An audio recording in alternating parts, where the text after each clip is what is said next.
സത്യം പറഞ്ഞു കഴിഞ്ഞാൽ ഏകദേശം ഒരു 3-5 മണിക്കൂർ ഞാൻ കടയുടെ മുമ്പിൽ ഇരുന്ന് വെള്ളം കുടിച്ചും ബിസ്ക്കറ്റ് കഴിച്ചും ഇരുന്ന് അവസാനം നേരം എനിക്ക് ചിക്കൻ കറി കൂട്ടി ചോറൊക്കെ തന്ന് ആ സമയത്താണ് ഈ പ്രാവിനെ കൊണ്ട് പയ്യ വരണത്.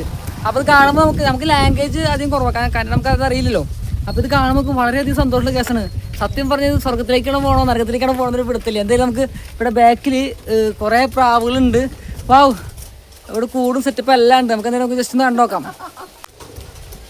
വയ്യ മുകളിലേക്ക് കയറാൻ കേട്ടാ. ഇവിടെ ഇതണ്ട, ഇവിടേക്ക് കുറേ പ്രാവുകളുണ്ട് കേട്ടാ. കയ്യിലൊരെണ്ണം. ഓ,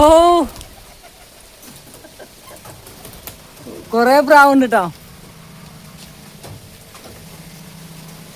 എൻ്റെ മറ്റേ സെൽഫി സ്റ്റിക്കിൻ്റെ ഒരു ബോൾട്ട് പോയിട്ടുണ്ട്. അതുകൊണ്ട് എനിക്ക് വലുതെടുക്കാൻ പറ്റും. ചെറിയ സെൽഫി സ്റ്റിക്ക് അല്ലെങ്കിൽ മുകളിലേക്ക് തന്നെ ക്യാമറ ഒഴിച്ച് വയ്ക്കണേ.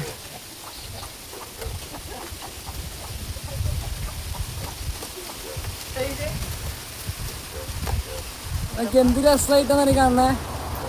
വെള്ളരിപ്രാവ് സംഭവം എനിക്കൊന്നും പറയാനില്ല ഇതിനെ കുറിച്ച്. എനിക്ക് പ്രാവിനെ കുറിച്ച് അറിയാത്തതുകൊണ്ടാണ്.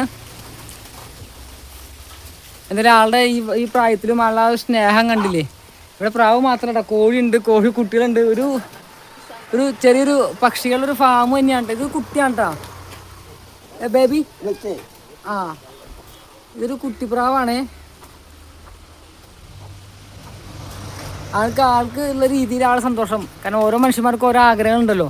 അതാണ് ഇത് കാണുന്നത്. അപ്പോൾ നമ്മൾ ഈ കാഴ്ചയിൽ നമുക്ക് മാത്രമല്ല ഉള്ളത്. ഞാൻ ഒരു മിനിറ്റ്. ഇപ്പം എൻ്റെ ഒരു ആഗ്രഹം സൈക്കിളിൽ ഇങ്ങനെ യാത്ര ചെയ്യണമെങ്കിൽ ബയ്യെ പോലെ ഓരോ ആൾക്കാർക്കും ഓരോരോ എന്താ പറയുക, ഇപ്പോൾ ആൾക്ക് പ്രാവിനെ വളർത്തണം. ഇപ്പോൾ വർഷങ്ങളായിട്ട് ചെയ്യേണ്ടതാണ്. ഇപ്പോൾ കണ്ടില്ലേ, ഓരോ പ്രാവും ആളുടെ തലയിലും കയ്യിലേക്കും വന്നിരിക്കുന്നത്. അതേപോലെ നമ്മൾ ഓരോ മനുഷ്യന്മാർക്കും ഓരോ ആഗ്രഹങ്ങളുണ്ട്. പക്ഷെ നമ്മൾ സാധിക്കാൻ ശ്രമിക്കുന്നില്ല.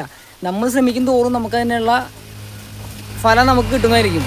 അതുകൊണ്ട് നമുക്ക് എന്ത് ആഗ്രഹം ഉണ്ടെങ്കിലും നമ്മൾ ശ്രമിക്കാൻ നോക്കുക. ഇതേപോലെ ഓരോരോ സംഭവങ്ങൾ. ഇപ്പോൾ ഞാൻ പോകുന്ന വഴിയിൽ പല സംഭവങ്ങളും എനിക്ക് ഷൂട്ട് ചെയ്യാൻ പറ്റാത്തതുകൊണ്ട് ഷൂട്ട് ചെയ്യാൻ പറ്റുന്നുണ്ട്. അപ്പോൾ ഇതൊക്കെ എന്ന് വെച്ച് കഴിഞ്ഞാൽ നല്ലൊരു സംഭവങ്ങളാണ്. നമ്മുടെ നാട്ടിലും പലരും ചെയ്യുന്നുണ്ട്. എല്ലാവരും പുച്ഛിച്ച് കളയും. പക്ഷെ അതൊക്കെ ഓരോ ആൾക്കാർ ഓരോ ക്രേസും ഓരോ ആഗ്രഹങ്ങളും അത് സാധിക്കാൻ നോക്കുക. ഈ ജോലിയും സംഭവം എല്ലാം ചെയ്യുന്നതിനൊപ്പം തന്നെ സാധിക്കാൻ ശ്രമിച്ചു കഴിഞ്ഞാൽ നടക്കും.